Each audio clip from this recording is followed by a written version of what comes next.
CTV News with Angela Mackenzie.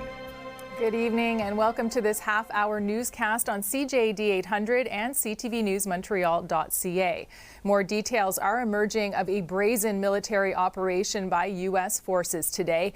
Following strikes on Caracas, Venezuelan President Nicolas Maduro and his wife were captured and are now in New York, where they are set to face drug and terrorism-related charges. Here's Camille Caramali with what comes next for Venezuela. In a shocking move few saw coming, Venezuelan President Nicolas Maduro captured, seen here blindfolded on a U.S. Navy ship in a large-scale military operation today. These pictures released show U.S. President Donald Trump watching a live stream of the capture. Overwhelming American military power, air, land, and sea, was used to launch a spectacular assault. Trump saying today the U.S. will run Venezuela until a safe transition is complete and will be strongly involved in the country's massive oil reserves, recruiting American companies to invest in what he calls a broken infrastructure. We're not afraid of boots on the ground if we have to have. So we'll be selling large amounts of oil to other countries, many of whom are using it now. But I would say many more will come. Raising questions of the United States' motive and the legality of their strike. That's a real problem because you have to prove that you're under an armed attack. Yes, they're eliciting terror on the streets because of the trafficking of drugs, but that's not an armed attack. And that's why the legal basis of this is a little bit flimsy. The U.S. has claimed Maduro runs a narco-terrorist organization, even executing raids on oil tankers linked to Venezuela in the past month. Canada's Foreign Affairs Minister saying Canada does not recognize the Maduro regime, but it calls on all parties to respect international law. We stand by the people of Venezuela and their desire to live in a peaceful and democratic society. Is this a government that the United States will appoint? These are questions that the president simply was not ready to answer. Maduro and his wife have now been charged and indicted in New York, according to Attorney General Pam Bondi, saying they will face the full wrath of American justice. Kamal Karamali, CTV News, Toronto. A group of protesters gathered outside the White House after the U.S. military action. Biggest threat in the world today. Donald Trump and the USA. Protesters held signs saying U.S. out of the Caribbean and no blood for oil. Protests were also planned in other American cities. And here in Montreal, members of the Venezuelan community say they are cautiously optimistic. Sweeta Rassi has more. Members of Montreal's Venezuelan community gathered at the Old Port, waving flags and holding on to hope. Belkis Ortega was among those celebrating the news. She arrived in Montreal 3 years ago, fleeing from political turmoil in her home country. La comunidad venezolana, el grupo de WhatsApp, nadie ha dormido porque... She says she hasn't slept and celebrations are mixed with worry, as many are uncertain about what this means for families back home.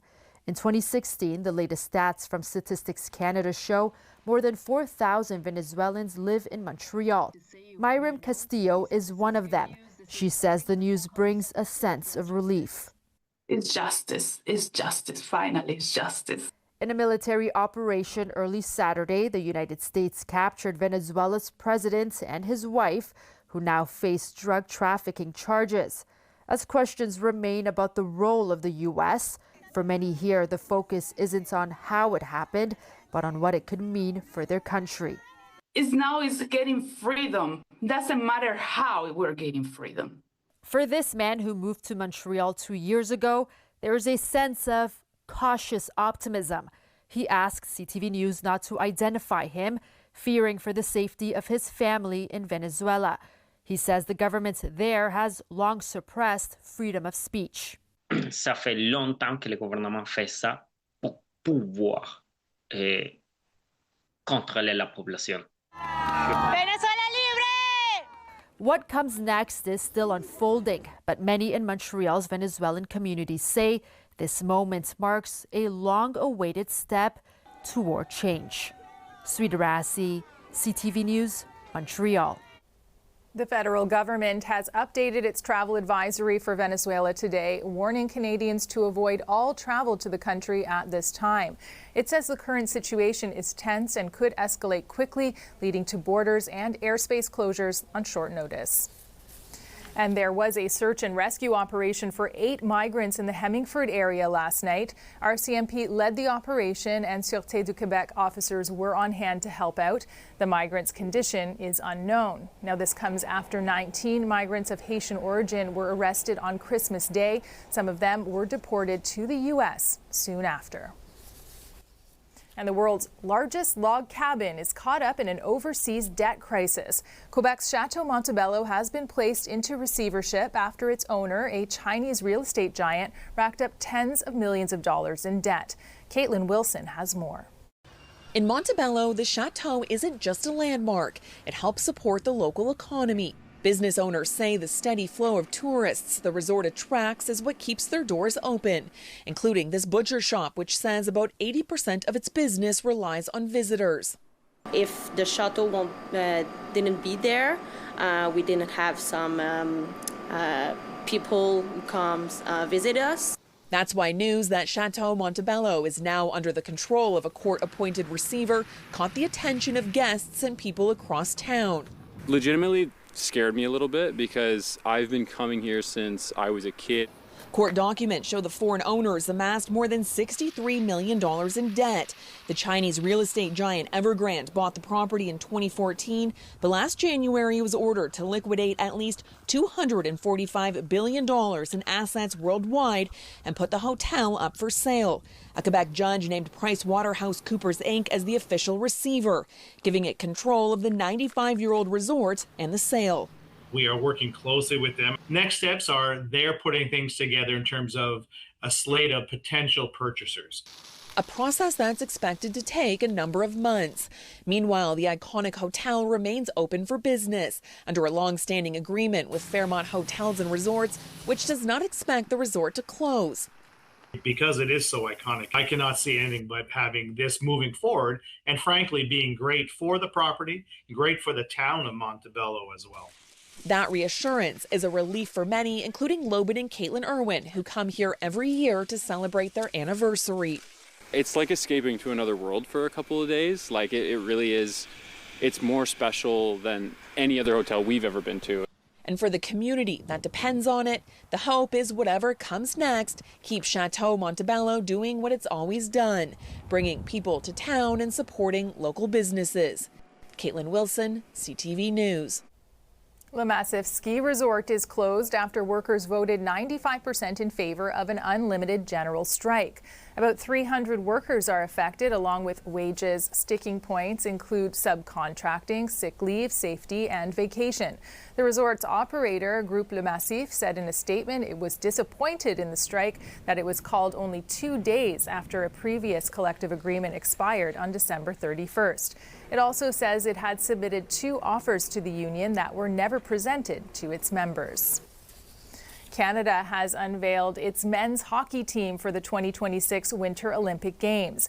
And for the first time in more than 70 years, it doesn't include players from Quebec. Anastasia Dextrine reports.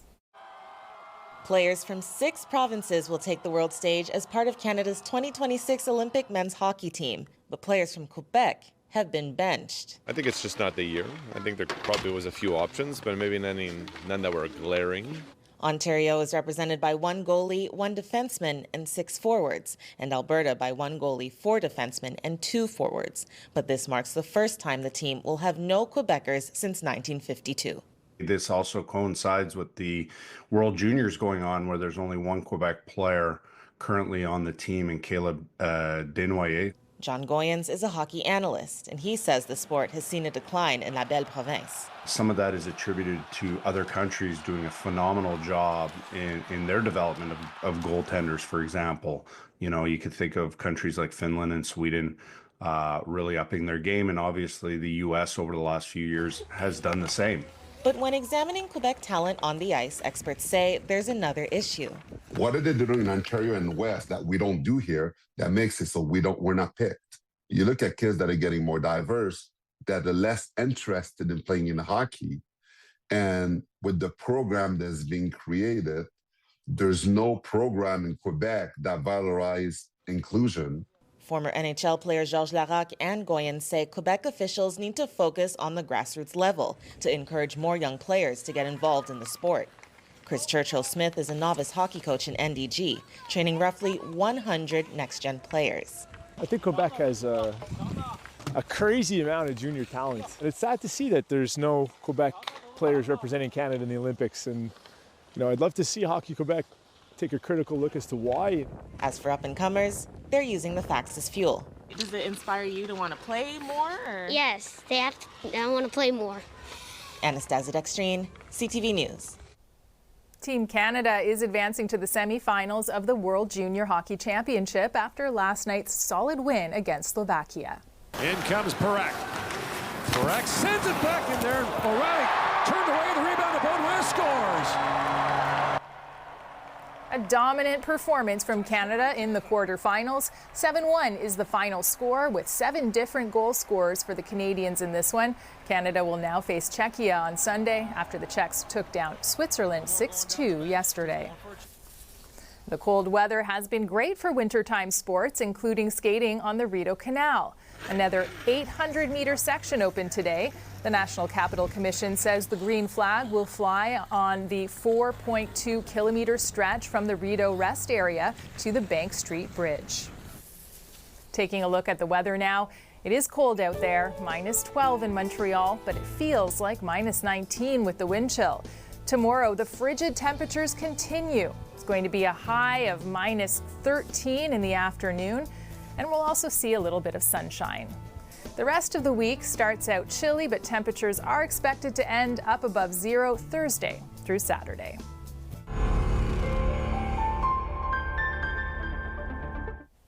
Well, if you're making some financial resolutions in the new year, it might be worth spending some time making a spending plan.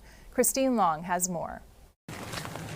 New Year's resolutions come and go, but one thing is constant when it comes to personal finances. People want to do the right thing with their money. They don't want to be foolish. Nicolas Gagnon of the Canadian Taxpayers Federation says 2026 is going to be a tight year for the family budget. We're seeing the increase of many commodities of food, rent, electricity, actually increasing at a faster rate than the inflation in many cases. Investment portfolio manager Michael Zagari says plan and organize your spending carefully. As long as they understand, okay, this is short term, this is medium term, this is long term money, and set a plan in place, whether they're saving as a lump sum amount of money at the beginning of the year or end of the year, or if they're putting in money on a monthly basis, just be consistent and follow through on your plan. The amount of income that goes towards paying taxes is always top of mind for Gagnon, who says families deserve a break now more than ever.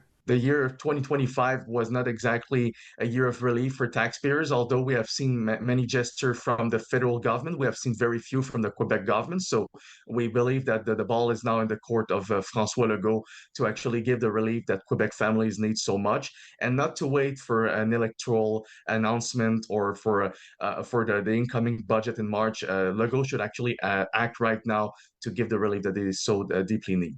Zagari adds that there's a new variable to consider when it comes to keeping track of your cash: AI. I think investors or people in general should just pay attention to artificial intelligence, whether it's from an investment opportunity or whether they can just better protect their security and their privacy. I think that would make sense for people to do for 2026. They both agree, watch your spending and save where you can to set yourself up for success in the new year. Christine Long, CTV News. Until recently, the Montreal SPCA was tasked with taking in most of the city's unwanted pets and finding them new homes. But in 2026, things have changed, with the SPCA refocusing its mission. And with me now to talk about this is Laurence Massé. She's on the board of the SPCA. Thanks for being here. Thanks to you. So, Laurence, this change has been a long time coming. Can you explain how animal control has been reorganized in Montreal and why the SPCA pushed for this change? So basically, it has been over a decade since we started that project. And the idea behind that is that we have too many animals in Montreal for only one player. So we wanted help, and we wanted to use our expertise otherwise. So basically what's going to happen as of yesterday, Pro Anima has opened their shelter out in the east of Montreal. That shelter has the capacity to receive 7,000 animals yearly. We all know that there's over 12,000 animals that are surrendered every year. So the Montreal SPCA is going to stay in the portrait. They're going to take care of around 3,000 animals. So all of the other animals that are going to be taken care at the Montreal SPCA. So we're still a shelter and we're going to help these animals. But the idea was to make room, physical room, and use our resources to take care of animals in needs. We are going to take care of animals that are unfortunately victim of cruelty. We are opening a 24/7 line for animals that are neglected. So we want to have that room and we want to have our human focus on the core of our mission. So we needed help in Montreal. Right. So this way you're focusing more on the prevention of cruelty to animals, animal neglect, that sort of thing. What kinds of situations are you trying to avoid there? So we're going to focus on many pillars. One of them is indeed the animals that are neglected, that are victim of cruelty. We're also going to open our low-cost clinic. We currently have over 45 medical staff at the Montreal SPCA that are taking care of the animal of the city, where we know that 1 animal out of 6 is surrendered for medical reasons. So we want to open our door to the public and give low-fee service, low-cost service for low-revenue people in order to prevent surrender. So this is going to be another pillar that we're going to focus on. And we want to increase the resources around prevention. We have a food bank right now, so we want to double our resources there. We want to make sure that we can provide resources for people in need and their animal in need. All right, and just quickly, but we're almost out of time, but you also have inspectors. Can you tell me about that and how they do their work? Yes, so we want to focus more on the law enforcement. We have over 25 people at the Investigation Bureau at the Montreal SPCA that can apply both criminal and penal code. So we really want to make sure that these people are applying the law. And in order for them to do their work properly, we need to have space also, because unfortunately, many of these animals need to be removed from their current situation, their current housing. So we need in the shelter space for these animals if we want to intensify our law enforcement. All right, thanks so much for the work you do, Laurence Massé. Thanks and take care. Thank you so much. Another look at international news. Swiss authorities have opened an investigation into 2 managers of the bar where a fire at a New Year's Eve party left 40 people dead and over 100 seriously injured. Police released a statement saying that the 2 are suspected of negligent homicide, negligent bodily harm, and causing fire by negligence. Officials in Switzerland say they expect to finish identifying the victims today. There are cries for changes at a Toronto hospital after an 84-year-old woman was bruised and put in a headlock by a security guard. John Woodward has the details. It was a shock. That's how Michael Turcotte reacted when he heard about what happened during his mother's visit to Michael Garron Hospital in 2024. June Turcotte, who is deaf and has dementia, had gone in for a blood sugar test. Hours later, the 84-year-old emerged covered in bruises. The family said one staffer told them a security guard had put her in a headlock. An 84-year-old lady in a bed isn't a threat to anybody. And if the only resource they have is putting her in a headlock and causing those kind of injuries, then the system really needs to be looked at and changed. Our news story of the incident then sparked Ontario's patient ombudsman to look into what happened, combining their probe of another similar incident in the East End Toronto hospital. The report found security guards there do take de-escalation training, but embedded in their policy is language like tour of duty that they described as hawkish or militaristic, with guards agreeing it implied they worked in a warlike context. The report said this framing of such policies and the organizational culture it implies is not consistent with the goals and principles of a healthcare environment. Tour of duty? Like this It just doesn't belong there. The Ombudsman's office found use of force rates at the hospital were going up from 1.8 interventions per 1,000 visits in 2023 to 2.1 in 2024. It's not your granddad's emergency department anymore. Emergency doctor Alan Drummond said this could be a response to the genuine threats ERs have faced across the country, like a nurse strangled at Vancouver General Hospital and healthcare workers stabbed in Halifax.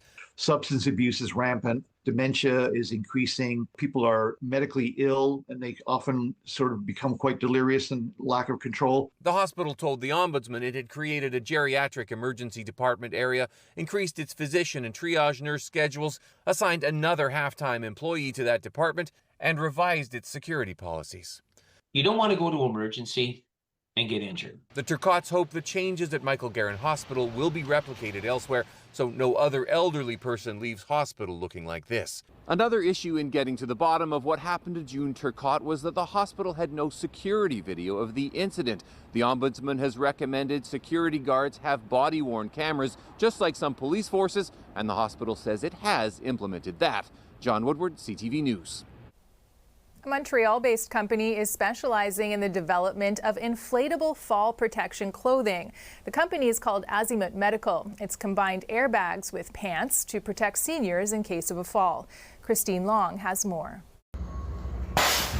That's the sound of a small airbag inflating as Azimut Medical co-founder Pierre Lee demonstrates a fall. The waistband of those pants is full of technology. Like an airbag, and is completely inflated by the time you hit the ground. And so the goal here is to protect your hips, protect hip fractures, protect from pelvic injuries. Co-founder Maxime Bolduc explains the slim airbag hardware isn't new, but their patented software can recognize a real fall and not just when you're plopping down on the couch. The training material for the multi-layer machine learning algorithm that we have. And so what we do is that we derive real movement, real falls from people, and we train the algorithm on that. The idea was inspired by his concerns for his grandparents. And if ever there was a grandson qualified to build this, it's Bolduc. He has a degree in mechanical engineering and a master's in innovation management, which he used to create a product more advanced than traditional hip protectors. They were called hip protectors.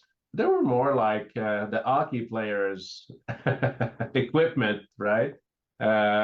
So this innovation that is coming with the inflatable hip protector is something great because people wouldn't really like the hip protectors we had in the past. Geriatrician Dr. Stéphane Lemire says proper protection in falls could reduce the need for hospitalization in seniors. This issue of preventing falls, preserving mobility, making sure that people will not break something.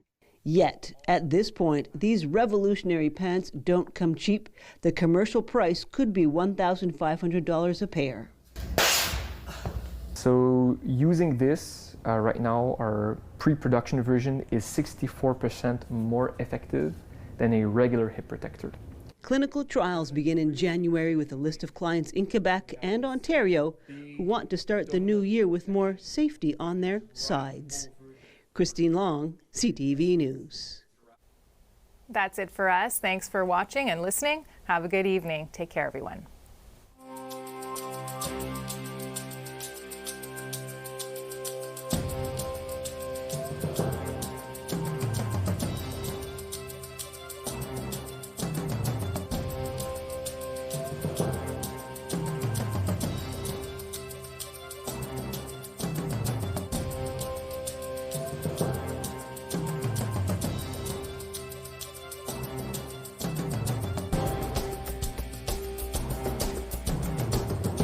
What's on Montreal? Brought to you by Tanguay, your comfort zone. It's the start of a new year, and what better way to kick it all off by exploring our great city. There's still time to check out the great Christmas market until January 4th. You can enjoy activities, support artisans, and try some treats. That's at Place des Festivals. Or head to Place Royale in Old Montreal. Experience a magical Victorian-inspired village that will take you back in time as you celebrate the beauty of the winter season. That's until January 5th. Enjoy one of our great comedy shows when comedian Daniel Torado takes the stage at Comedy Nest on January 2nd and 3rd. Swifties, don't miss the drag tribute Jimmy Moore personifies Taylor Swift on January 3rd at Le Studio TD. And from January 3rd to the 4th, Cinéma du Musée will be playing the Star Wars saga episodes 1 through 6. There's lots to do this weekend. Hope you have a good one. For What's on Montreal, I'm Lauren Fernandez.